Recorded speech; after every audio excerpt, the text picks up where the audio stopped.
एक और अहम खबर देंगे आपको। अमरीकी शहरी सिंथिया रिची केस के हवाले से अहम पेशरफ्त हुई है। पीपल्स पार्टी ने सिंथिया डी रिची को डिपोर्ट करने से मुतालिक दरख्वास्त वापस ले ली है। इस्लामाबाद हाई कोर्ट ने दरख्वास्त वापस लेने पर खारिज कर दी। सिंथिया को डिपोर्ट करने के वजारत दाखिला का फैसला मुअत्तल करने के हुक्म में तौसीह कर दी गई है। अदालत ने सिंथिया रिची और रहमान मलिक की दरख्वास्तें एक साथ सुनने का फैसला कर लिया।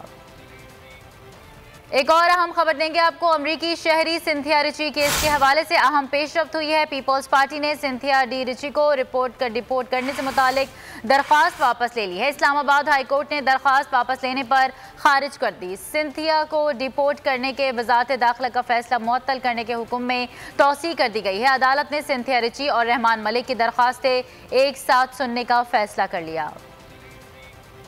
एक और अहम खबर देंगे आपको। अमरीकी शहरी सिंथिया रिची केस के हवाले से अहम पेशरफ्त हुई है। पीपल्स पार्टी ने सिंथिया डी रिची को डिपोर्ट करने से मुतालिक दरख्वास्त वापस ले ली है। इस्लामाबाद हाई कोर्ट ने दरख्वास्त वापस लेने पर खारिज कर दी। सिंथिया को डिपोर्ट करने के वजारत दाखिला का फैसला मुअत्तल करने के हुक्म में तौसीह कर दी गई है। अदालत ने सिंथिया रिची और रहमान मलिक की दरख्वास्तें एक साथ सुनने का फैसला कर लिया।